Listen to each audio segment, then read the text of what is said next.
Okay, we'll go ahead and get started while everybody's starting to join us this afternoon. Hello, everyone. Welcome to the April Talking TIM webinar.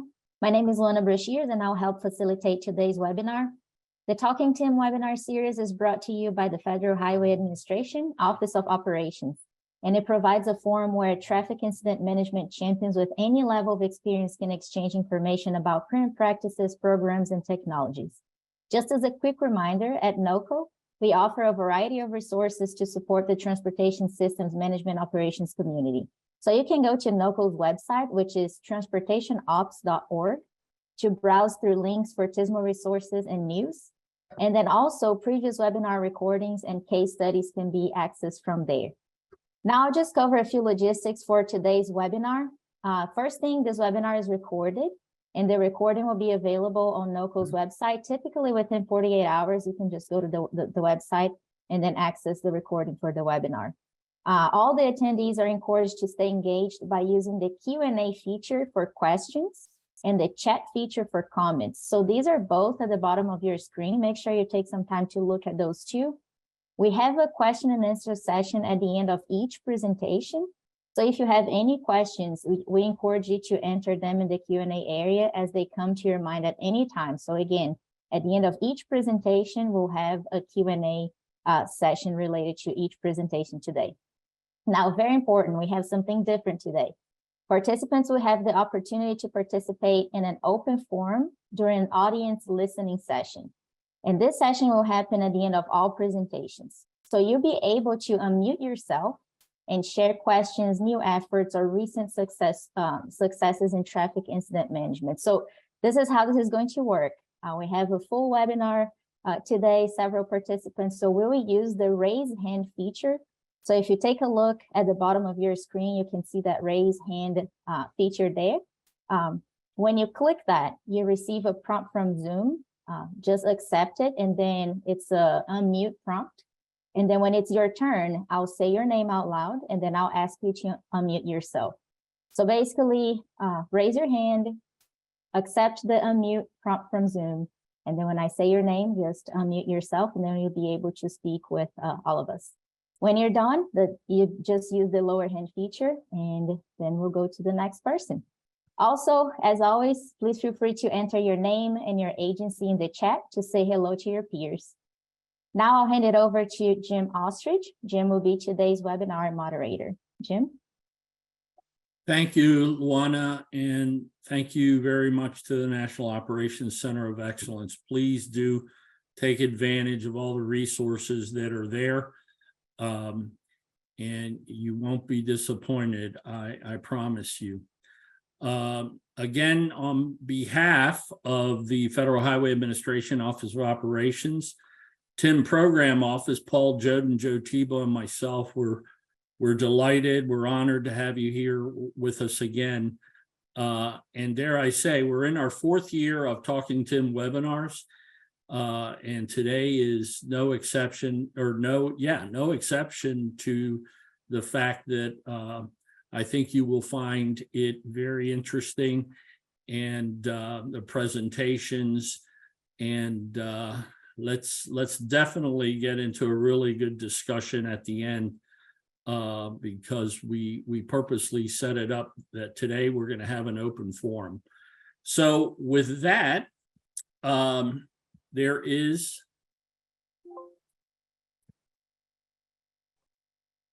okay. For some reason, it's not there we go. It wasn't letting me forward the slides. So as is customary, all the products and or manufacturers that you see here and in the future are not products that the U.S. government endorses. We simply share the information that's out there, and you can do with it as you will. The presentation was created, as you see, by both the Federal Highway and the NOCO and other entities, and we are going to get started here. So today, you're going to hear in a few minute FHWA TIM updates that I'm going to do. But you're also going to hear a very interesting presentation from Battalion Chief Russell Smith with the District of Columbia Fire and Emergency Medical Services. Chief Smith is also the department's crash prevention program manager, and he's also one of the assigned safety officers for the DC Fire Department. Next, you'll hear from our colleague Joe Tebo. He's going to talk about the role of medical examiners in traffic incident management. You'll find very interesting, and as I said, the listening session for us to all just get into a great conversation about different topics that are on your mind. So be thinking about that as we go along here.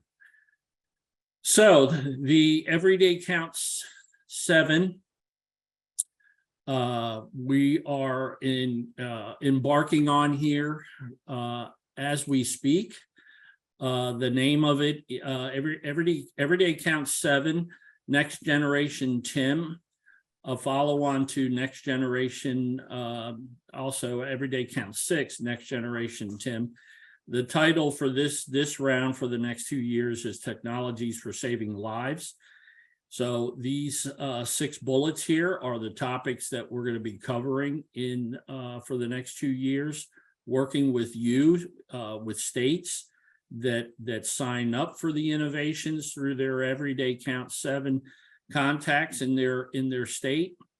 And it's exciting because things like debris removal, emergency vehicle lighting, everything you see here, even unmanned aerial systems, which is a carryover from Everyday Count 6 by popular demand, is one of the items, one of the innovations that we're going to be covering.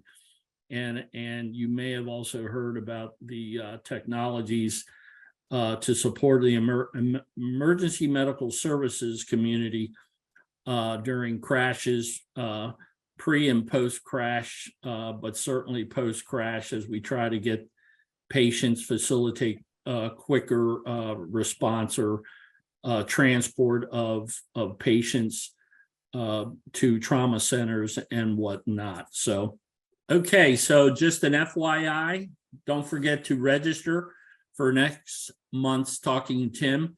Right now, we have one presenter from the Virginia DOT Safety Service Patrol Program, and who's going to talk about the struck by data in the state.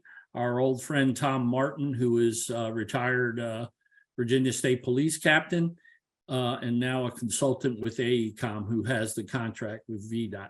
And there'll be a couple more that we will announce through the NOCO. Next slide. So here's the tale. You know how sensitive I am in particular to this. One life is too many to lose, but here we are as of January, 11 fatalities. You can see the breakdown there.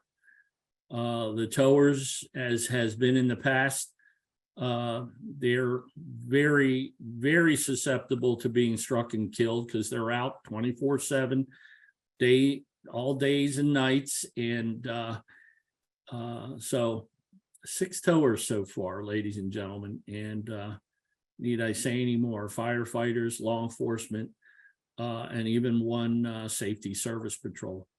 So keep the training going and keep doing everything you're doing, because we need to really one day get to this number 0. Next slide. So the training statistics as of March 13, the last bullet there, we're over 642,000 trained. The other banners, if you will, speak for themselves. Give you a second to see that broken down by in-person training, almost 500,000, and the web-based training numbers, train the trainer sessions, etc. Next slide. I'm going to try to accelerate here a little bit. Here you see the numbers, the map showing the numbers of in-person versus the web-based in parentheses below by state. Thank you, Luana. Here are the totals for the states. If you're interested in any of this data, directly, just reach out to Paul, Joe, myself. We can make that happen. I'm sorry, go back, Luana. Okay, pardon me. Next slide. So important for especially those that are part of the TIM program office for the states that are the leaders for the training. There is some changes that you'll see here in a minute on the map, but overall there's an update to the state goals. You heard us, I think, a lot of you, that we had a number of states that were 100% trained, and we grappled how we were going to make adjustments to the goal and therefore show on the map the correct numbers. But basically, as it reads right there, once the state reaches its goal for a specific discipline, the goal is set to equal the actual number trained, and that eliminates the problem of the percent trained over 100%. The change increased our national goal to be trained of 1.62 to 1.3 million.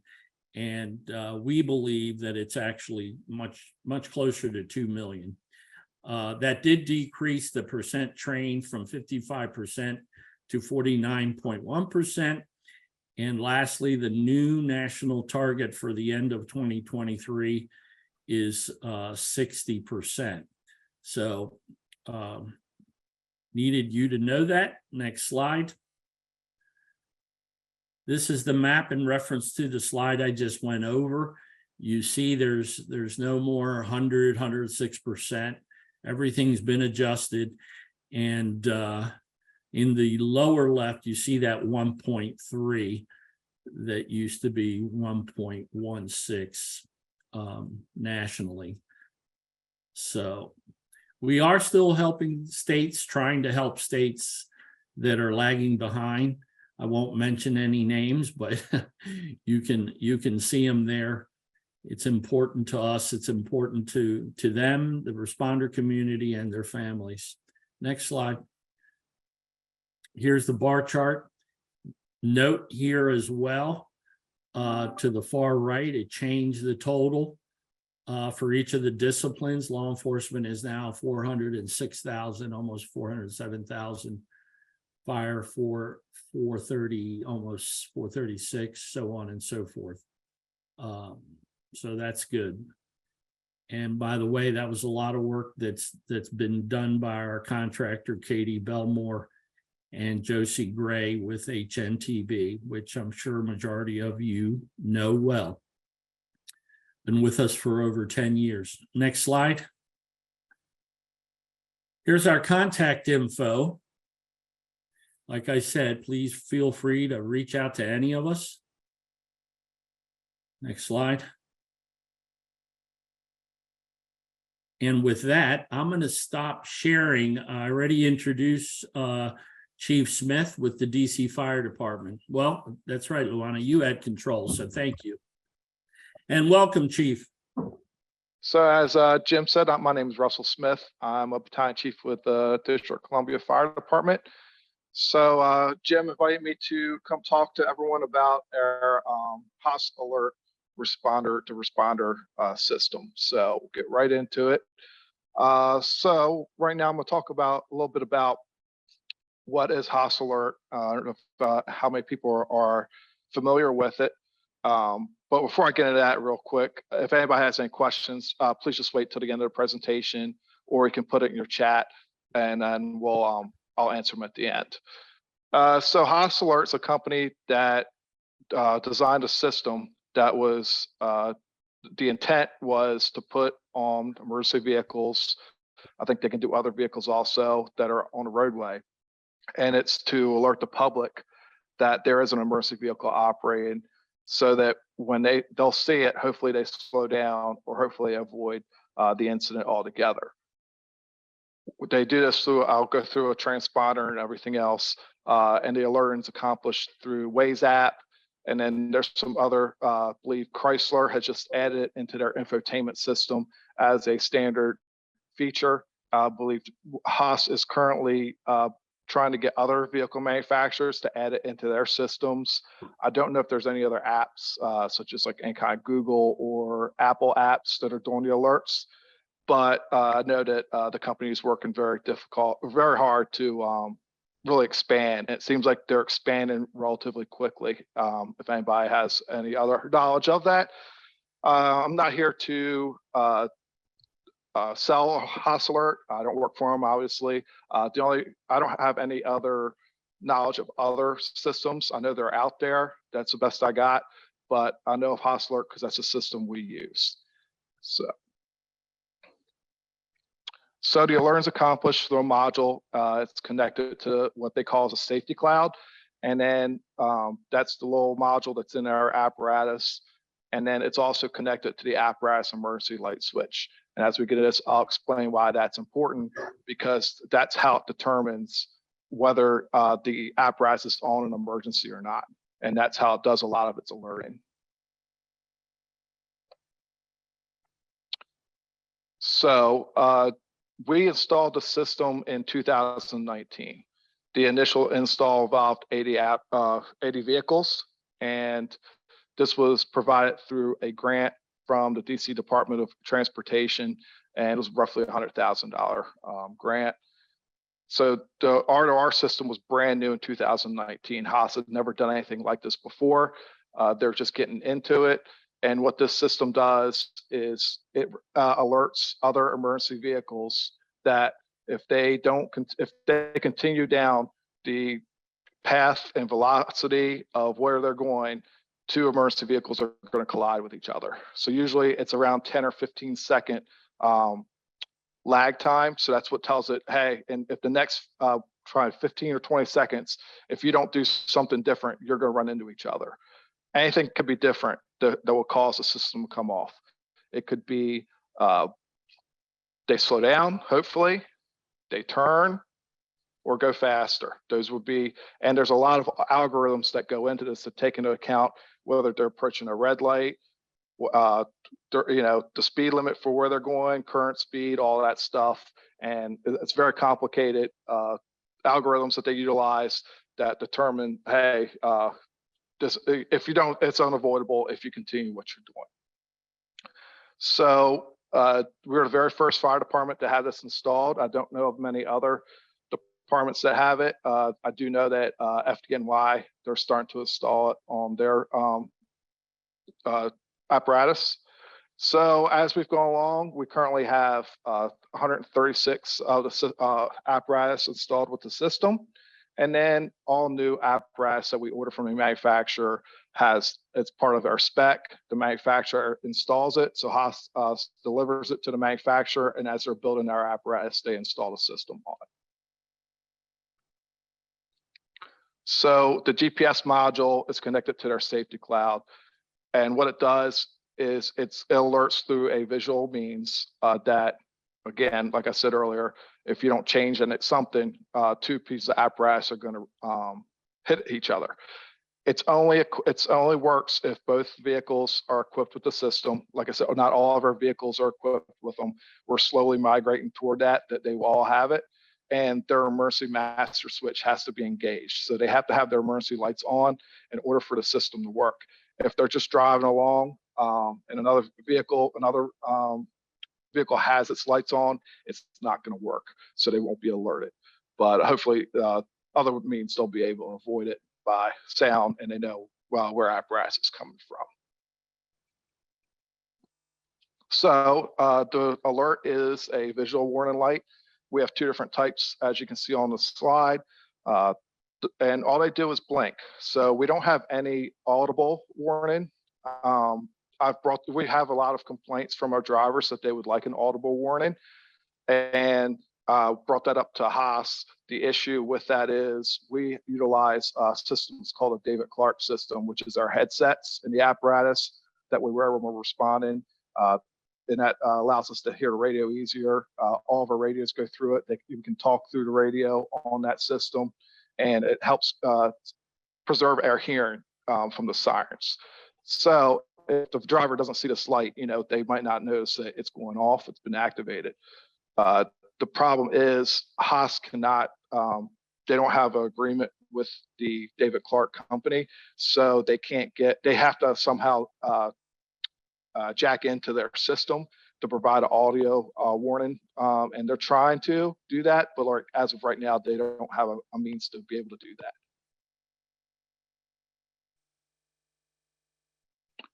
So all of the, we can monitor, we have a dashboard. So all it is a website, and I'll pull it up here in a couple minutes, the live dashboard so everybody can see it.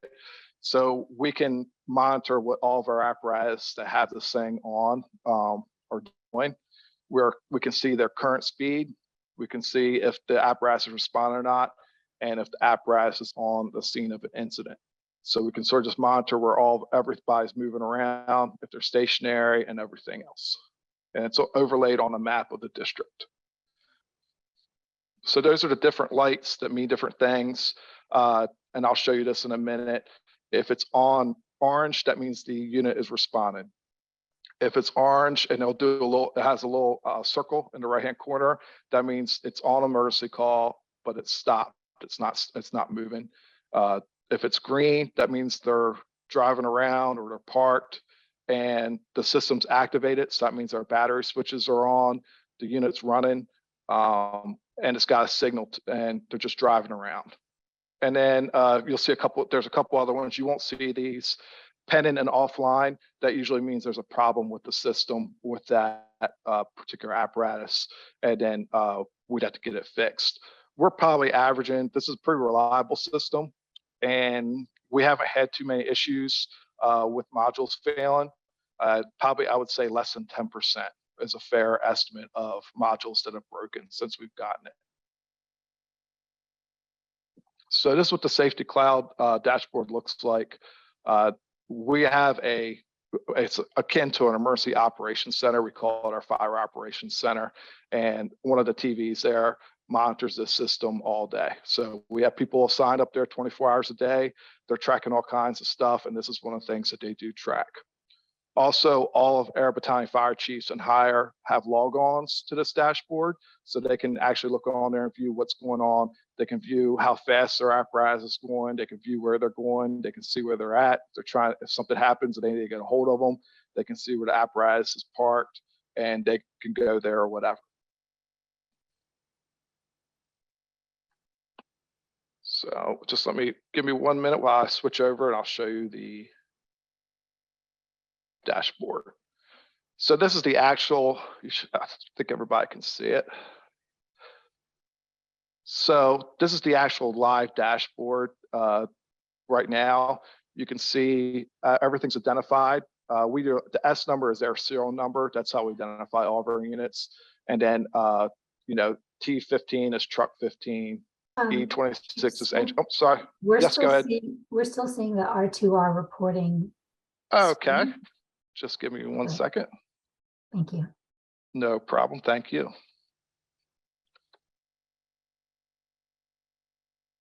All right. Can you see it now? Perfect. Yes, we Thank can. you. Okay. Sorry about that. So again, like I said, E26, that's engine 26. T15 is truck 15. There's not a whole lot of movement. Let me see if I can see some. We can actually see them moving right now. So unfortunately, it doesn't look like much is moving. So when they do move, you can actually see them moving around. I was hoping, usually we always have someone moving. No. So anyways, when you actually see them moving, if you click on it, there's one that's going to be, you should be able to see moving in a minute. It's, as you can see, I've clicked on it and I can see how fast that unit's currently driving. They're responding on a call. So they have their emergency lights activated. and they're moving around. See, there's someone else's row. So if they're green and they're moving, so I can click on as many as I want. I can click on everything on the screen that I want to and see their speed and what they're doing right now. So I just want to unclick on them. I can turn that off. So even if they're green, I can still see them move around. All right, but that's what our dashboard looks like. So we can monitor what they're doing. So I'm gonna switch back to the PowerPoint. All right, so every month we get a monthly report from Haas. So this lists driver alerts. A driver alert is when the system alerted a civilian vehicle that has something that they're equipped with some way to receive the alert. So if they have ways open, or again, if it's a vehicle that has some other type like the Chrysler infotainment system, that they've received an alert for some reason or other. We get a total of all of our responder to responder alerts, how many incidents we responded on for the month, our average on scene time, our average responding time, and our average time to the scene per incident. So we have a lot of reporting we do, and this is one of the information sources we get our reporting from. So as you can see, we do have certain requirements from National Fire Protection Association that we have to respond in a certain amount of time, a certain percentage of the time. So we can see if we're meeting those benchmarks. If we're having a problem with units being in service, we're running out of units throughout the day. We can see what's going on and see if our units are staying on the incident longer, see what's going on with that. And then we can also see how many alerts we're having and all that stuff. So we also get a report for year to date and a date since our inception. So we'll go ahead to that. That'll be on my next slide. Oops. So, one second. I'll give the date. It's a slide after this. So I'll give you all of our numbers that we have so far for last year. So we also have the capability of obtaining reports showing a vehicle status every 5 seconds. So we can see its longitude and latitude and altitude at every 5 seconds. We also can see their direction of travel and their speed. So if we have a serious collision or crash, if we have something else that we want to look at, we can pull these reports and see where vehicles, how fast they were going, what they were doing that might have contributed to the collision.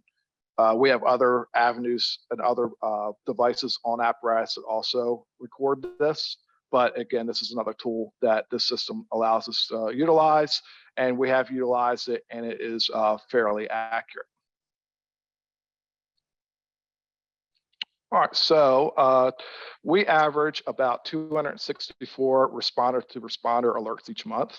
So we're a very busy department, so we're out there a lot. We have a lot of vehicles out there a lot.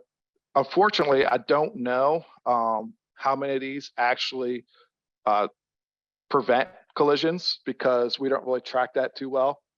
We just started a pilot program for a near miss reporting system, but that will still be voluntary. It just went online with one of our battalions, and by the end of the year, it should go department wide, and hopefully we'll get some data on that to see if we had any really close calls or not.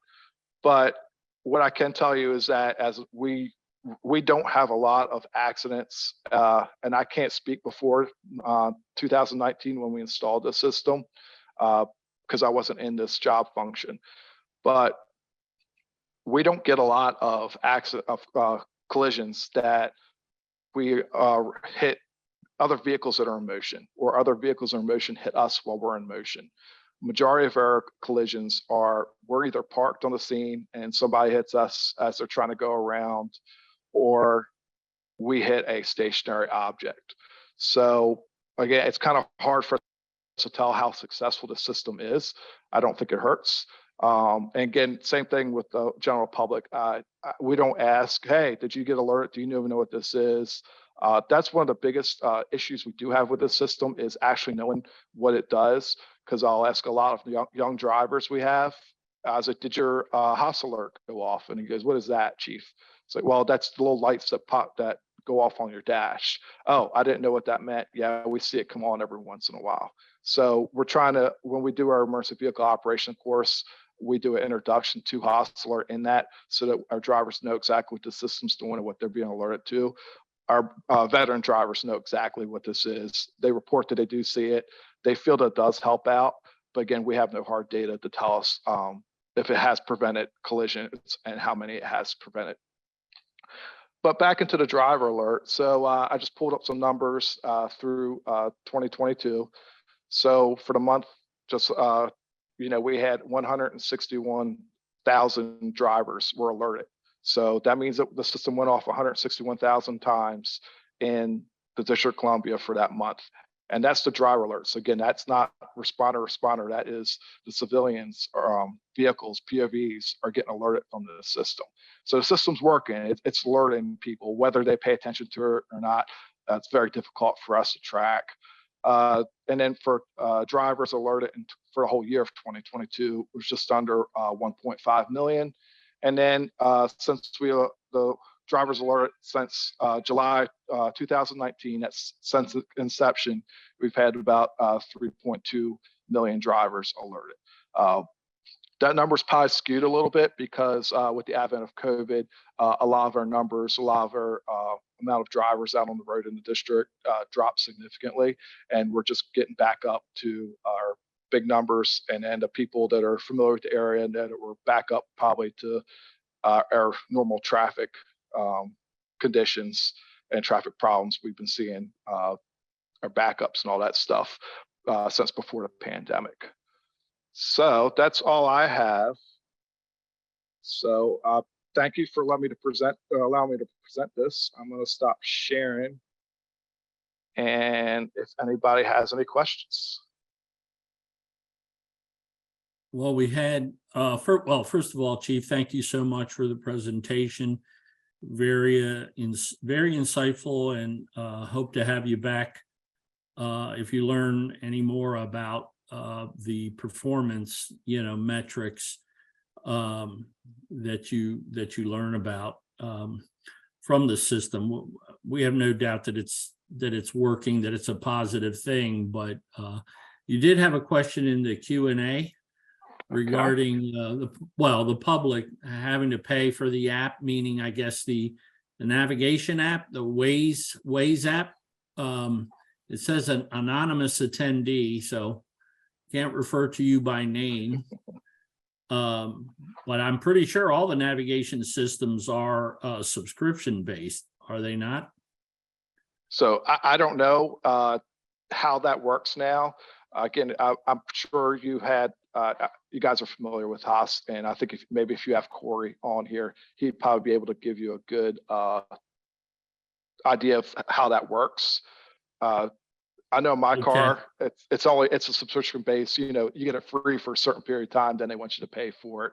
But I believe if you do it through the app, I believe Waze and everything is free. Yeah. I've never paid for it. Yep. That's correct. Okay. Yeah, I guess if you have like CarPlay or something, if you have it plugged in, it should alert you through the actual speakers and the screen on the system in the car. Got it. Thanks, Angela. Thanks, Paul. So any more questions for Chief Smith on the Haas alert? Well, I have one if no one else does. Go for it, Paul. No, I just wanted to make sure, Chief, that so that you're able to collect the data on vehicle strikes when your vehicles get hit. Did I understand that correctly? Yes. And you Yes. you don't have a baseline before you signed up how many vehicles are being struck? So I did, but the problem we ran into, and it's starting to normalize, is COVID really skewed all of our numbers. So we're just getting back into getting a good idea of where we're at. and getting some normalized numbers with normal traffic on the road, our collision numbers dropped dramatically. I was in 2020, 2021. And we notice as more and more vehicles are getting back on the road, our collision numbers start to creep back up. It looks like they've normalized right around. So we probably have about 350 per year, and that's probably right about where we were in 2019. That's one of the things that with Jim and Joe and I, the TIM team at Federal Highway are interested in vehicle strikes. That's part of the business case, right? When you're trying to make that case on why TIM is good or why these devices might be helpful is, every time your vehicle gets hit, it's well, maybe not every time, but there's certain implications and financial implications when the vehicle gets hit. So the more data we have on that, I think the better we're able to do that. We're trying to collect that data nationally. So, as you proceed with that, as Jim said, we would love to have that data. Yep. As long as Chief Donnelly allows me to share it, I can share it with you guys. It's not an issue. Sure. But yes, we do track when we're sitting on the scene, and a lot of times our vehicles don't even get damaged when that happens. Usually they just cause a bunch of damage to their own vehicle. A lot of times it's difficult because we have a lot of, when that happens, it's a hit and run situation. The person leaves after they've hit us. We're not really that concerned over the cost. Obviously, we don't budget for collisions like nobody does for fixing stuff. But we're more worried about if one of our personnel, if they hit the fire truck and they're coming that close to it with that kind of speed, what if somebody was walking around? We have people operating outside these things, and we're more concerned if they didn't see that, would they see our personnel walking around, and we don't want our personnel struck by a vehicle. That's what our biggest concern with it. I see. My whole system just skipped. I have another question here in the Q&A, Paul, for Chief Smith. From Eileen Singleton, our friend from the Baltimore Metropolitan Council, she asked, does Haas track how many systems receive the alerts? I don't quite understand the question. Yeah, either do I, Eileen. Okay. When you say system, yes, she says that's what I'm having referring to with. slide 12. Okay. You mean outside of the district, Eileen, or within the district?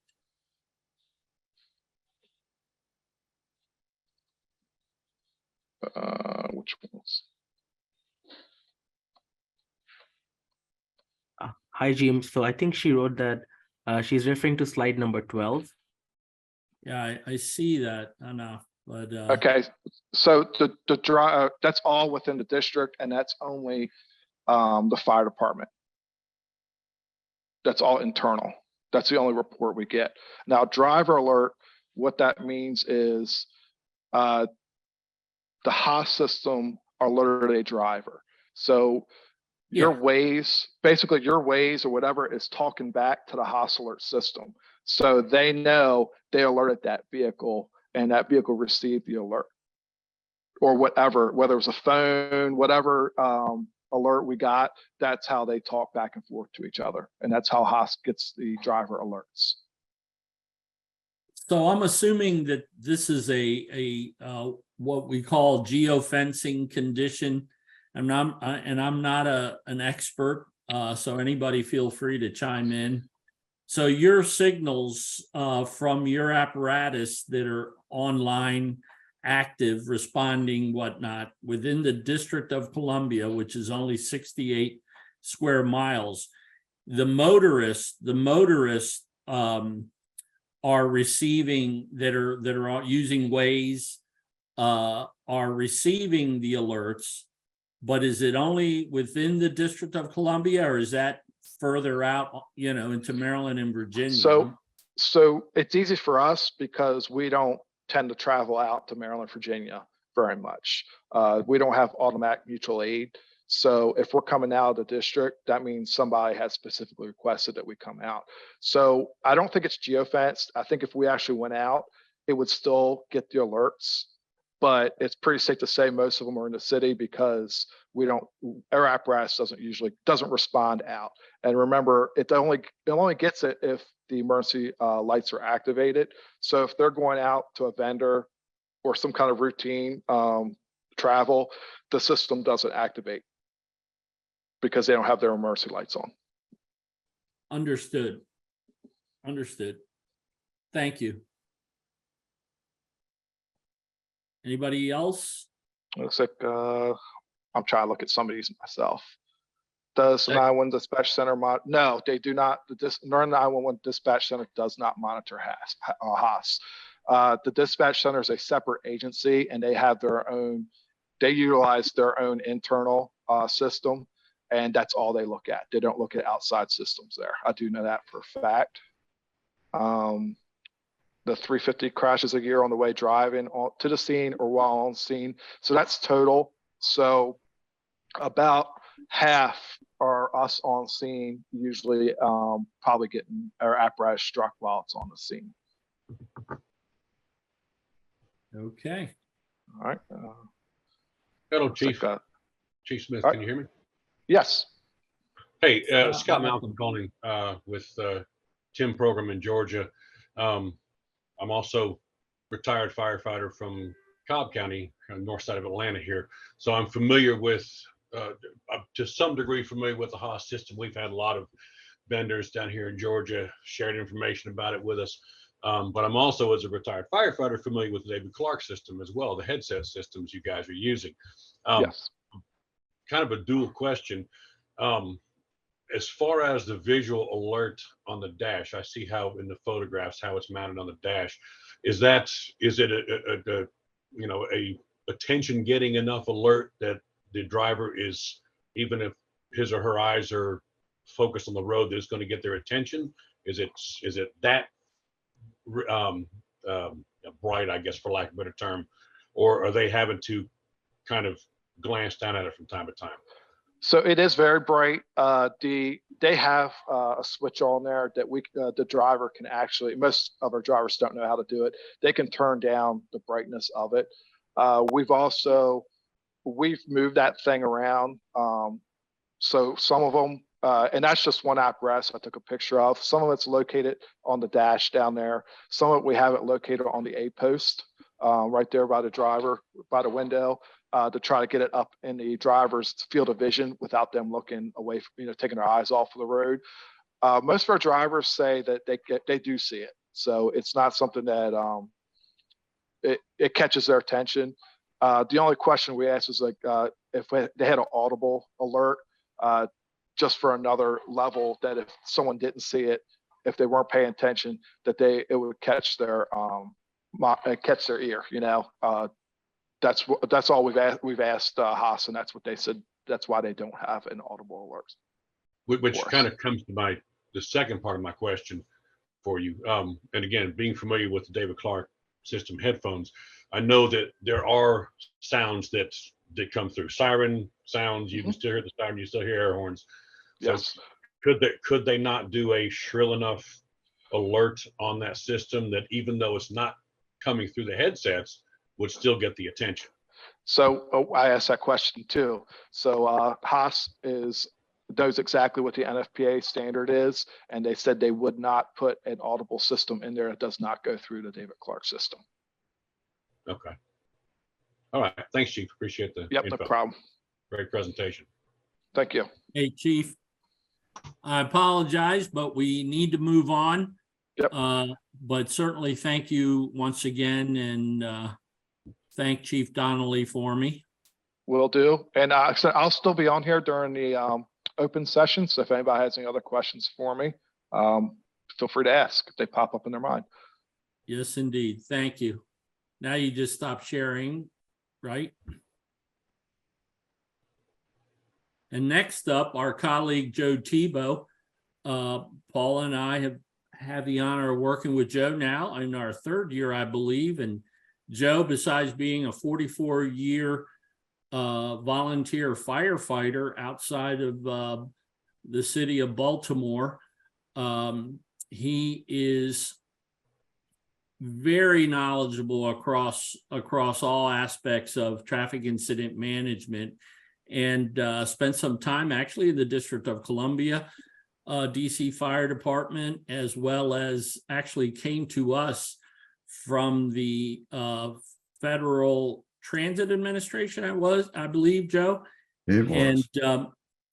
And also is, and what you're going to hear about today, Joe's spent about 6 years as a forensic examiner, Investigator.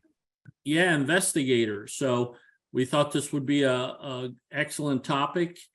And with that, I'll turn it over to Joe. Thanks, Jim. You forgot to say an overall good-looking guy. I have to Extremely, throw that in there, extremely. Shameless self-promotion. Hold on there. What's that in the background there, Joe? Are you in between two fire trucks at the fire station there? Yeah, I'm in between engine and squad. Yeah. Okay. Yeah, just sitting there hanging out. But of course, at the moment, yeah, there. See the screen behind me? That's the MDOT chart cameras that they monitor in the engine room. Yeah. And I didn't say, Joe, I got to give you a shout out too. You're one of the few we know. Joe is so passionate about what he does, and he actually owns 2 fire trucks, a ladder truck that he hides from his wife in a nearby garage, and an engine that he has, and he goes around and gives the community rides, all these kinds of things. Joe's an incredible man, very dedicated, and just thought you might want to know that. But this is his actual firehouse here. Southwest Baltimore County, and There just you go. inside the city limits. So, yeah, and met my wife there, and what I'm about to talk to you and discuss with you. My wife also was a forensic investigator, and we worked some cases together. So it was a family affair. Not to mention that we met in the fire service and got married on a fire truck. But that's not why I'm here.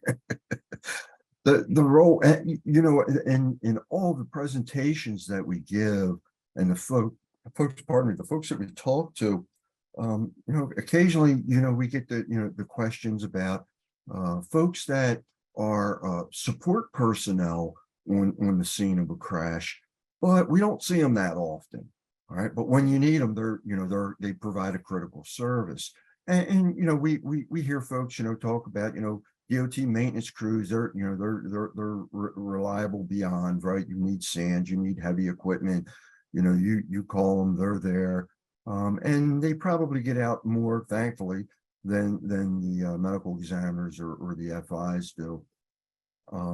But occasionally someone will say, well, what about the coroner, or what about the medical examiner? Where what are they all about? Where are they coming from?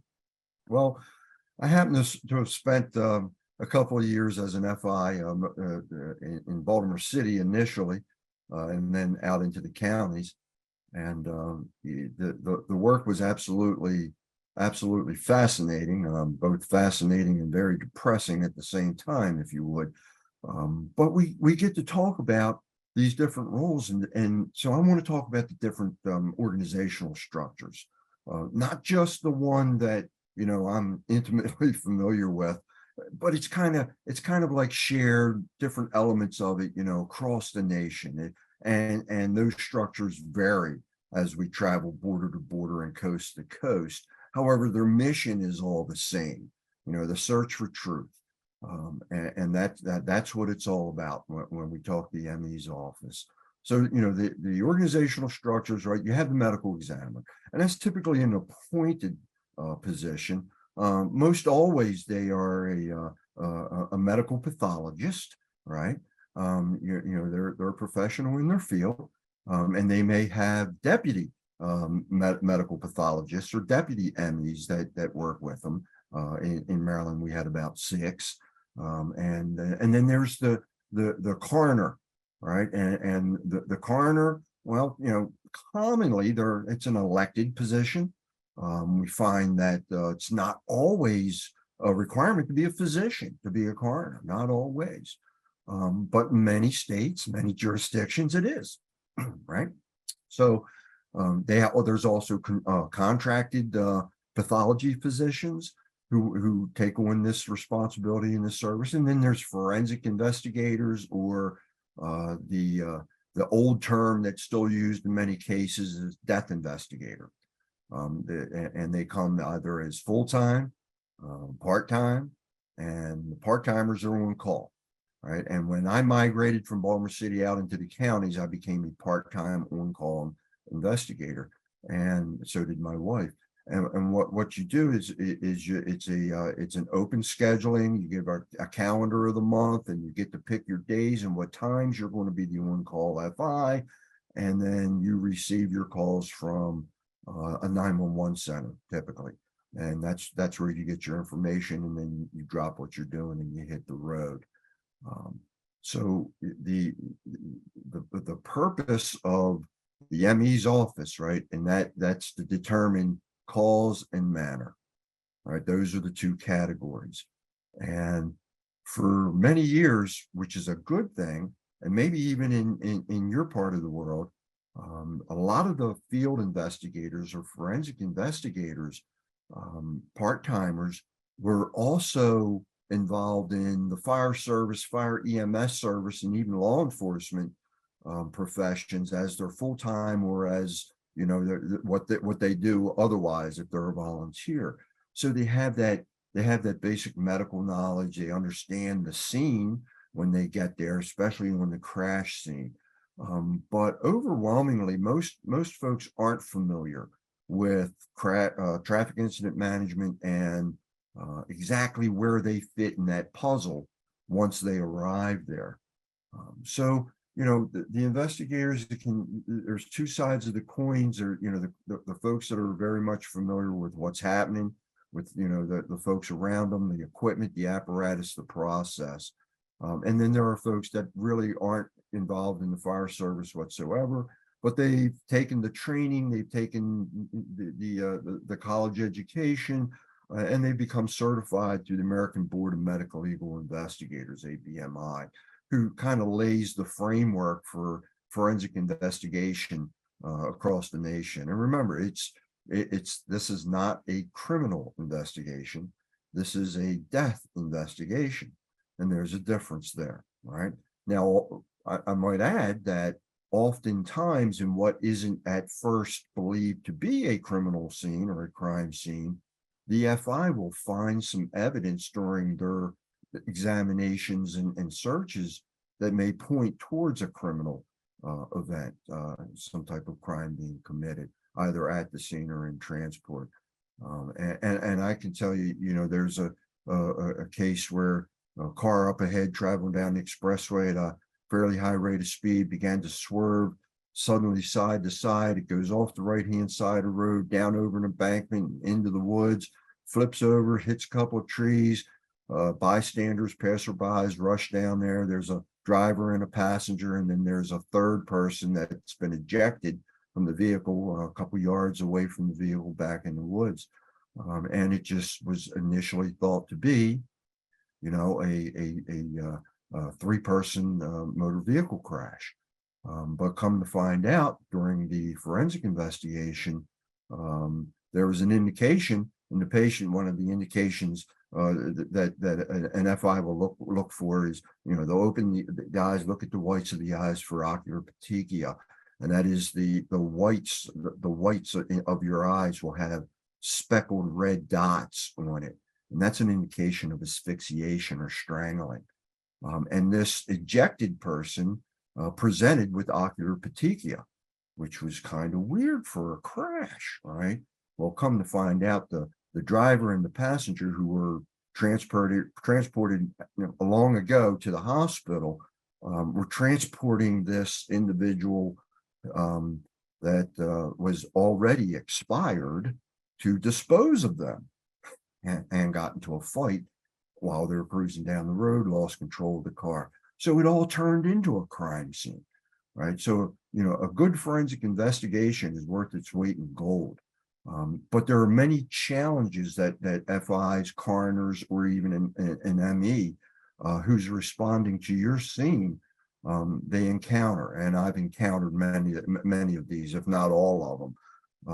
And that is, first off, you're on call, right? So you get the call, you kind of drop what you're doing, and you get out there, because we had established response times. And if the decedent was within public view, you had to be there within 60 minutes. And most of the time we met that. But when you're traveling up the expressway, most of these folks are traveling in their personal vehicle. Now, if you're in a big city and it's a full-time FI bureau like we did in Baltimore City, we not only conducted the investigation, but we also transported the bodies back to the ME's office for autopsy. So we didn't have to wait for anyone else. But in part-time FIs, some may, but most don't, drive a vehicle that's equipped to transport the victim back to the autopsy location. So, when they get there, first off, they've got to fight traffic. Most of them aren't driving authorized emergency vehicles, and a lot of them are coming from long distances. And eventually, in a crash scenario, they're going to encounter the queue. And by that time, they have to make their way through that queue the same way as anyone else would have to, without lights and siren, and doing it safely. There can be some accommodations made. You might want to think about, and I'll talk about it a little bit later, right, of obtaining phone numbers so that you can communicate back and forth. But on one particular case that I was responding to, and it was a multi-fatal crash. As I was traveling south, the main artery into this particular part of the county, you had to cross over a bridge over top of a river. And it was a very steep bridge that arched at the top and then come down. And it was a huge traffic backup. And I'm, tapping my foot, tapping the wheel, trying to make my way through it. But once I crested the hill and got to the other side, I saw what was going on. There's a lot of police activity up ahead, but it was not a crash. It definitely wasn't the crash I was responding to. It was not a crash at all. It was a DUI checkpoint. And I got flagged over, and after I explained, what was happening, I went on about my way. But that was another delay, right? I was subjected to that. So you just never know, what might be taking them, a while to get there. So call early, once you've got a couple of priority 4s, expired patients on the scene, call early and get them going. But once they get there, they should make contact with the IC, whoever's in charge, right, to get an initial gathering of what went down. All right. And at that point, they're going to take on the forensic investigators' routine kind of tasks. And that is, they're going to photograph the entire scene. They're going to photograph it. Usually, you're encouraged to photograph 4 points and get everything together. And depending upon the event, right, it could be scattered out, as we all know, a pretty good distance along a roadway. They need to do that. That's the first thing they need to do. Once they've taken all of their photographs there, and if it's a single fatality, makes it a little easier. If it's multi-fatality, everyone gets their turn, so to speak, right? And the FI gets there, they then photograph the body in the position that it's found. And at that point, they photograph any obvious injuries. And then while that's taking place, they begin to disrobe and examine the body in a disrobed fashion, making note of all markings, all holes, punctures, bruises, lacerations, whatever there may be. And as they're doing that, they're also going through the pockets and collecting all of the personals off of the victim and bagging them up, and we'll initiate the chain of custody for that, for all that stuff, and make note of everything that they take from the individual. So it takes a little bit of time, right? And if there's multiple victims, there may only be one investigator that has to do this multiple times. So, establishing a good traffic incident management area for them to work in is paramount. Now, it's also, necessary to mention that there are many people on the scene of a fatal crash. However, that FI may only choose one or two of those folks to come with them to assist in their duties. So you don't have a whole lot of interaction with them, I guess is what I'm getting at. You don't get an opportunity to see what they do or get to know them a little bit. So that leads me into what we should take advantage of, and that is to contact whoever runs that process in your world, the state ME's office, the coroner, get in contact with those folks and break the ice to get them on board. And for me, it would, I take the approach of inviting him to a TIM committee meeting as a speaker, to give a rundown, more in depth than what I'm talking about here, but to give an idea of what's happening in your area. And then maybe that'll set the hook for them to get their FIs into either an in-person, which I prefer, TIM training class, or if nothing else, at least get them to take the training online so they know, where in the puzzle they fit when they get there, and don't jeopardize anyone else's safety nor their own once they stage their vehicles and exit their vehicle, to be sure they're in the uniform of the day, etc. So, do that in advance and consider reaching out to them, because they're a wealth of knowledge when it comes to the whole investigative process itself, and they can even share some horror stories probably with you on some incidents that they've been on, where maybe things went sideways a little bit. So with that, I guess at this point, I can take some questions. I haven't looked at the Q&A pod, but let me see. Is there anything in there for me? It was I saw some of the most amazing stuff as an FI, and going into this, quite frankly, I'll be completely honest with you. When I took on this position, my attitude was a little bit towards, I've seen it all. There's nothing out there that's going to disturb me. And on my very first day on that job, I changed my mind, and it was nothing for us in Baltimore City. We work a 10-hour shift to leave the quarters in the morning and only come back to empty the vehicle maybe once in the middle of the day and go back and fill it up again and come back, so we were really, really busy. And because it's not just crashes they respond to, it's all deaths outside of a medical facility and unattended by a physician, unless that death occurred during some type of surgical procedure. And that's how busy they get, and the numbers aren't too great. But in your area, you may even know these folks, right? They might be members of the volunteer fire company, or maybe it's a part-time gig, for somebody who's an officer or a trooper. You just don't know. But I highly encourage it, because you don't see them often. That's a good thing, right? But even when they do show up, not many people get to interact with them. So they're kind of, they kind of like stand out, kind of like a sore thumb. They don't get a whole lot of interaction. So I would encourage to do that, because it's a great value to us and to them. Hey, Joe, there is a question in there from a good friend, Russell Holt from Rhode Island. And basically he says, do you feel there is a warrant or need for states to do more with the equipping MEs, with more transportation equipment, emergency vehicle lights, et cetera, et cetera?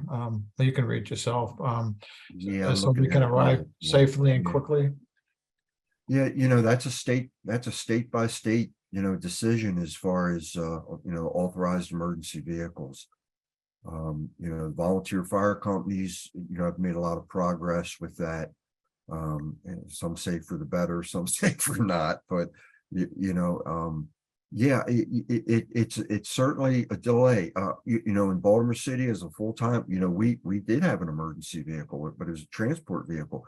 But, you know, one of the things I didn't mention is that once that FI is, if they responded in their personal vehicle, once they're finished their job, they need to start making phone calls, or actually I would start ahead of time, start making phone calls to the transport agencies. Now, in your area, maybe the local fire company, you know, we'll do a transport of an expired patient to the ME's office or wherever autopsies are conducted.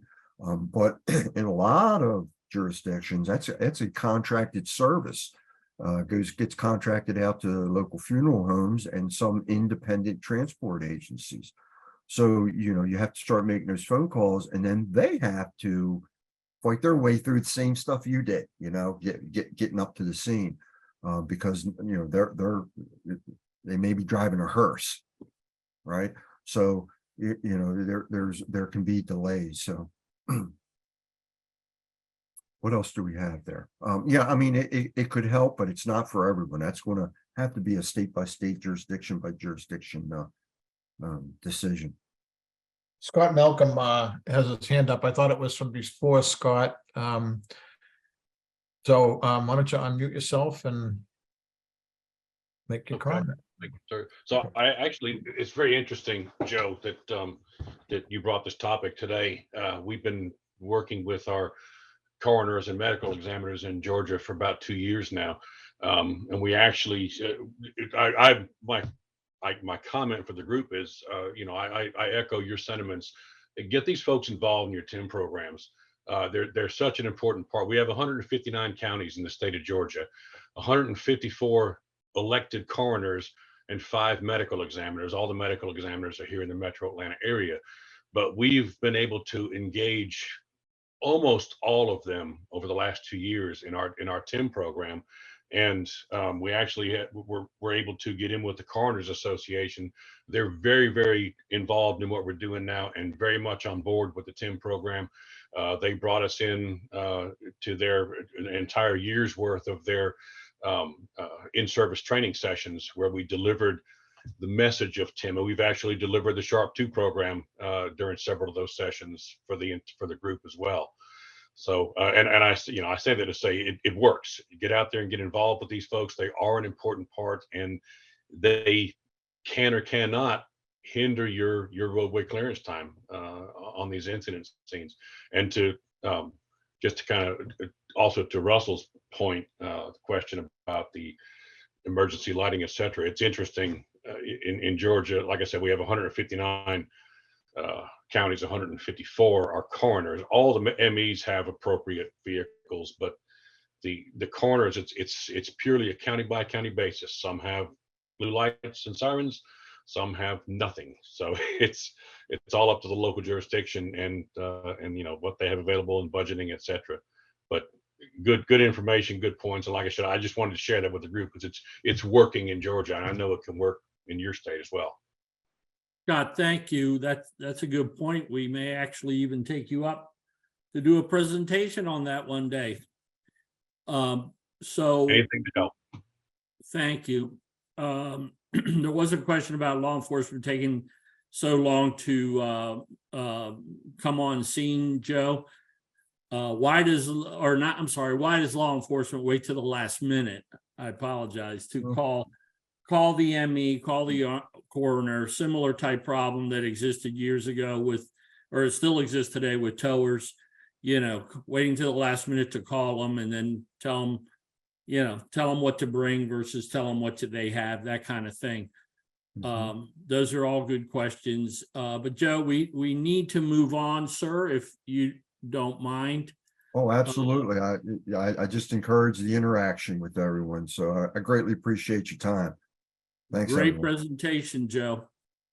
Great job. Thank you. So moving on, this is your opportunity. We can talk more. We can talk about anything, Tim, that's on your mind. What keeps you up at night? Don't hit the button anymore there. I don't know who hit that button. We were supposed to keep it all to ourselves. We have some, okay, I'll let it out of the bag. We have some canned questions here just in case it's crickets. Now, we have 140 loyal listeners, champions, leaders that are obviously interested and want to be a part of this movement, as Paul used to say, that is traffic incident management across our country. So anybody want to come off mic and ask a question, please?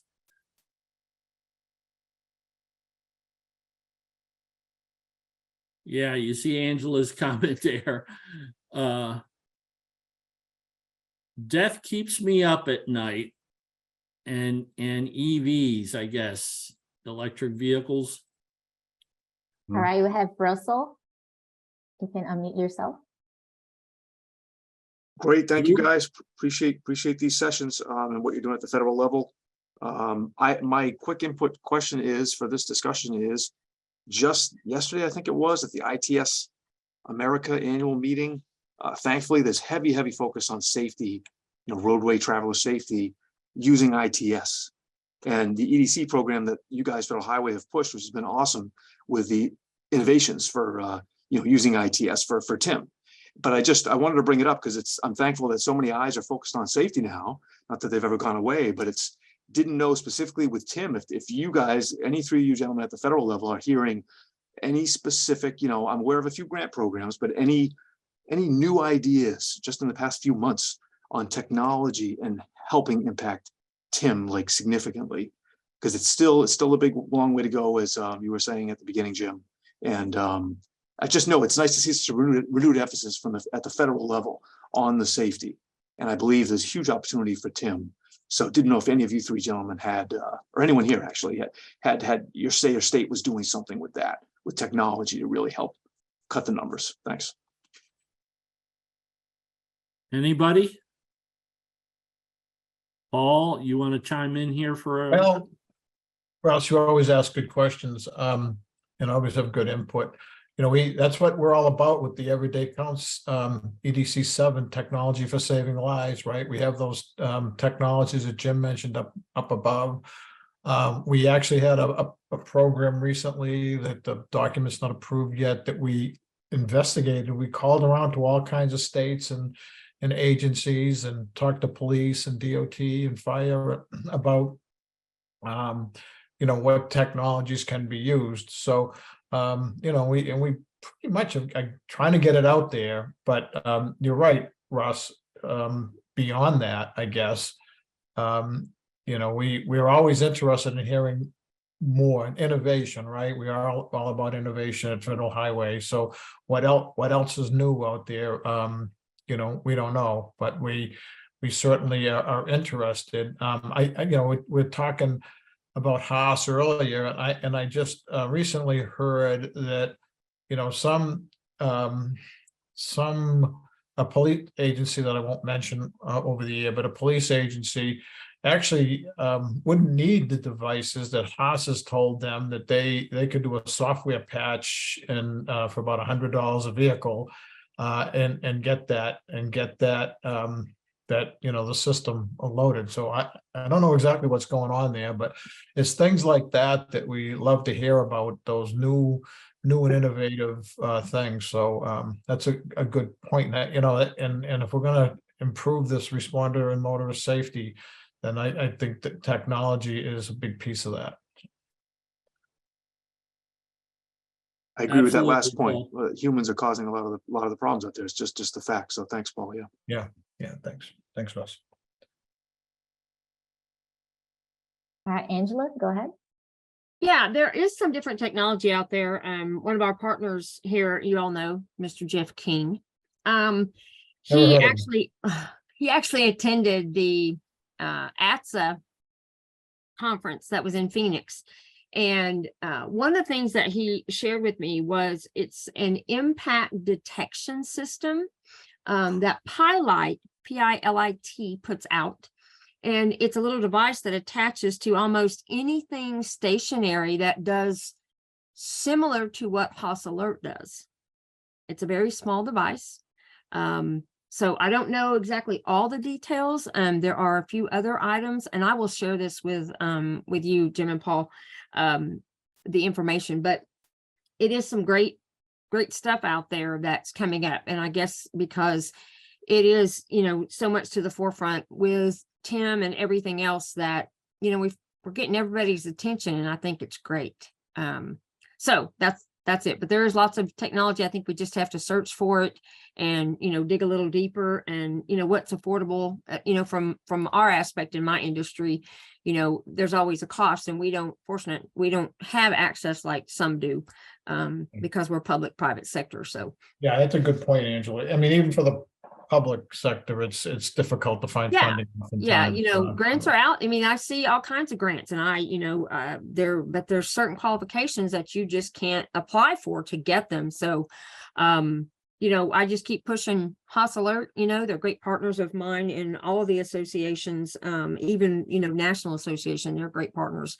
So, but yeah. Oh, and one thing I did want to say, and this is kind of to the side, but we have a survivor fund and a wall of the fallen in the towing industry, and our survivor fund pays benefits to families of people who are struck or, die in the line of duty. So they just increase those benefits. It's just great because you don't have to be a member of the museum to get those benefits. And it's $12,000 for non-members and $15,000 for members. So I just want to put that out there. So that's all. And move over day, don't forget. Yes, thank you, Angela. And for those of you that don't know, Angela is a longtime champion in front of the National TIM community, based out of Arizona, and represents two or three other states in the tow and recovery world. That's why you heard her say private. She's the private part of this public-private collaboration, partnership, if you will. Anyway, and always is doing great things. Paul, let's see, Luana, you want to hit the down arrow, or whoever hit the arrow before, to bring up the first bullet question that we have for folks to think? Or do you want to pull them all up? Why don't we pull them all up, since we got 10 minutes? I thought there was one more, maybe. I guess not. Okay.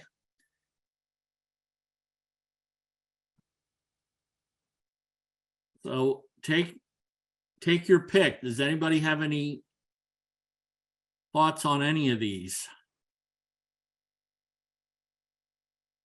Yeah, or anything that's on your mind. Is there anything on your mind that you want to talk about? Russ, is that you again, Russ? Yeah, real quick, we finally will have a service patrol program. We hope. We've got several interested parties who responded to our RFP recently, and hopefully by this summer, there'll finally be a service patrol program in Metro Providence. Been missing for many years, and so that's just good news for us. Yes, about time. It looks like Michael Weinstein has his hand up. Let's see that. Okay.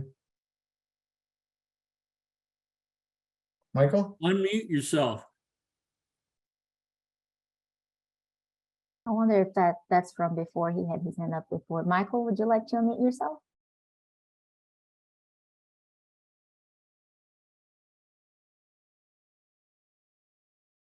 Yeah, I don't think so. I think it's from earlier today. We do have TJ next. TJ. Good morning, or I guess I should say good afternoon to the other side. Rest of the nation, yes. Absolutely. Glad to see everybody is safe and on here and engaged. To bullet number 3, aside from funding, what would assist you in advancing TIM in your area? Well, I will say, and I've pushed this for 40 years as a professional volunteer firefighter, that we at the state level obviously have problems with being able to get this to the boots on the ground. What I would suggest to those at the state level is to reach out to the associations the Volunteer Firefighters Association. Make a connection with that group. Find yourself someone that's as passionate as me and work through them to create trainers and classes, especially classes at their annual conference, to where we can get Tim in front of the most people, and therefore, if we do our job right, train them effectively and keep them out of a statistic. So best of that. If anybody would like to chat further, please let me know. Thank you, guys. Good point, Thanks, DJ. DJ. Yeah. Angela, is that you again? Yes, it is, Paul. I Well, just, you know, You know, I just have you're from Arizona, but you sound like you're from Texas. Just so, well, just that's because I am. Okay. No, I'm really excited about this. Two things. One is that Arizona TIM Coalition is having a TIM Summit this September. Woohoo! Yay. In preparation for Crash Responder Safety Week. So we're putting together our agenda now, which is really important because we're going to talk a lot about TIM and how we do better and get more people involved. So that's really good. And then we're going to be seeing a lot more training coming up in Arizona.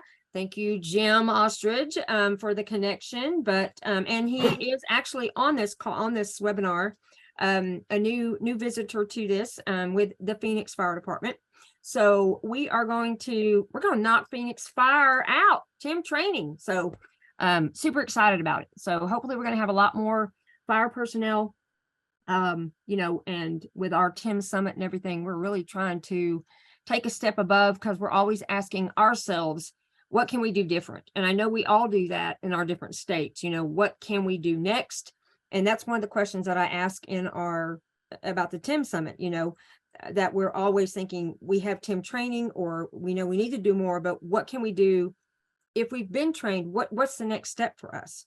You know, what can we do better? What can we offer? What's out there? So I just think that everyone should think like that, you know, that what can we do? We want to save lives. We know that, you know, and again, as I say, that keeps me up at night, along with EVs and TIM just don't go, but that's another story. But that's all. I won't raise my hand anymore, Paul. No, you can raise your hand all you want, all you want. You can raise your hand anytime. That was a great point. Jim. A good, Yeah. what's that?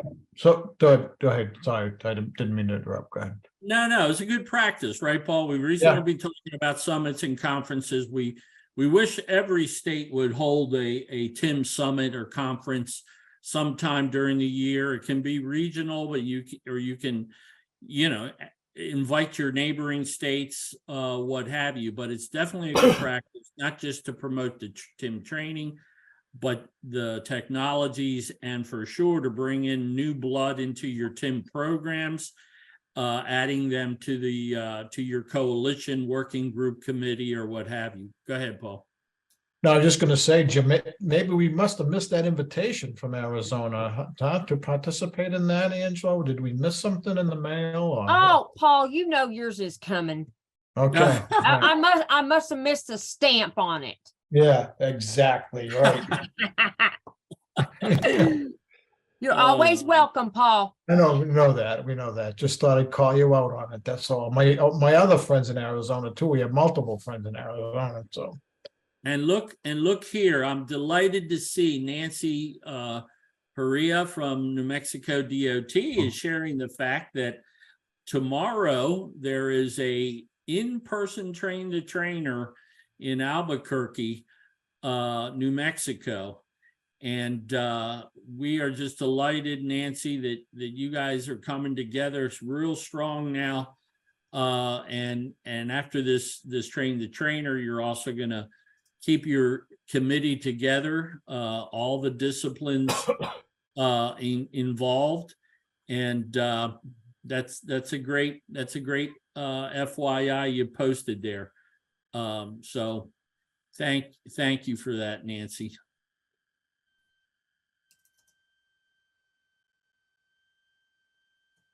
Okay, 3 minutes.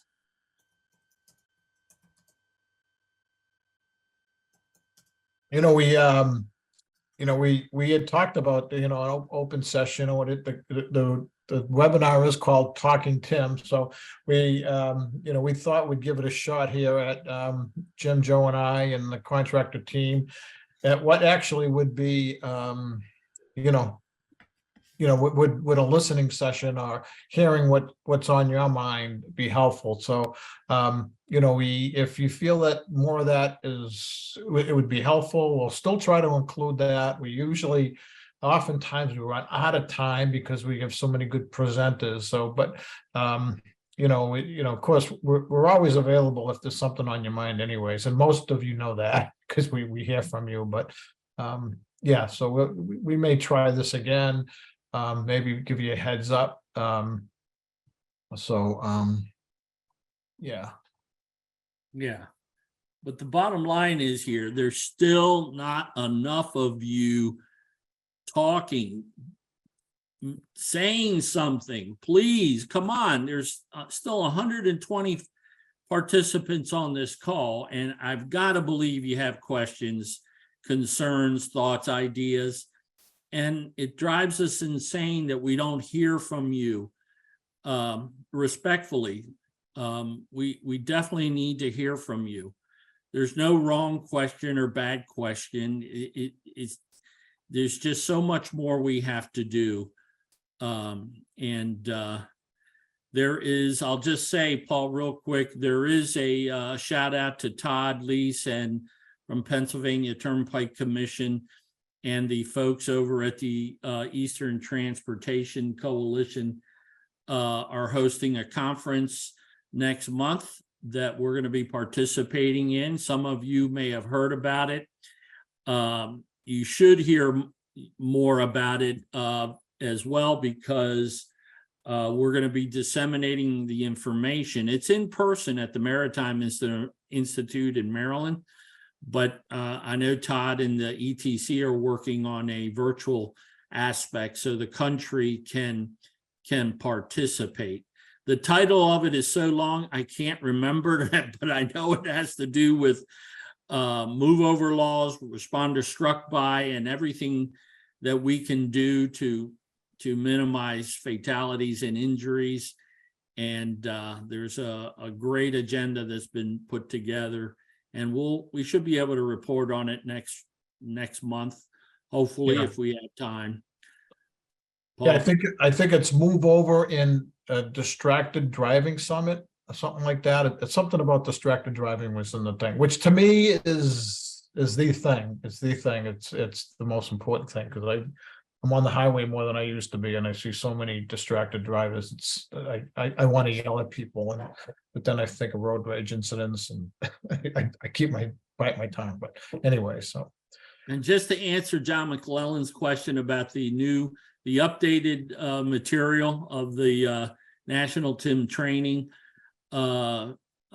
is still being finalized, John. Mainly issues with public affairs and clearance, and the web-based version of it. That is the web-based version that's at hosted at the National Highway Institute, NHI. For those of you that don't know, NHI is the training arm for the Federal Highway Administration, all things e-learning web-based. So I know it's painful, John, but nothing happens fast in the federal government. So anyway, we're Paul, Joe, and I, we're pushing as best. Jim, there's one last question that snuck in there for you. What is it? When is the next train? The trainer, only 40 at a time. I believe nationally there would be more of a need. Well, actually, we have two states that are next in line. One is Minnesota, actually, that we're going to be prepping for, and the other one is for Mr. Russell Holt from Rhode Island, and then we'll be able to sponsor other ones. So if you're interested, send us an email, and we'll see what we can do. Is there any plans for any virtual sessions like you did recently? Yes, sir. That's a good point, Paul. There is more virtual ones that are coming down the pike as well. And we just finished one last week, but mostly virtuals, but there is going to be more in person, and we're trying to be very, very strategic, because not only the state itself that's hosting it, we're looking at other states, inviting other states, that are on the borders that can come and send a trainer or two. And remember, you have to be a trainer. You have to be somebody that's got training experience. Hopefully he's already taken the 4-hour course and are committed to training. The trainer is not designed just to come in and take an 8-hour class. That's what the 4-hour course is for. So, David, that's a good question. I know we're over time, Jim, but there's one hand up. Bruce, you want to take yourself off mute and ask that question real quick, and we'll say goodbye. Who is it, Paul? Bruce? Bruce, you're able to unmute yourself.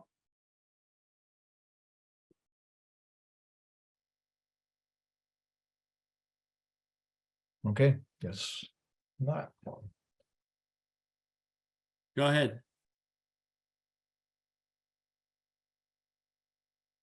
Yeah, maybe it was a mistake. He has his mic open, but. Okay. You can hear us? I thought I heard him speak there a second. Well, it's 3:03. Sorry for going over. Sorry for technical difficulties, me included. And I like Thanks to everybody that hung in there with us. Yeah. Yes, Paul. Thank you to our presenters. And thank you to everyone once again. It's an honor for Paul, Joe, and myself. Joe, do you have any last words? Traffic incident management saves lives every day. Period. Excellent. Perfect. Paul, anything real quick? Nope, that's it. Thanks, everybody. Appreciate it.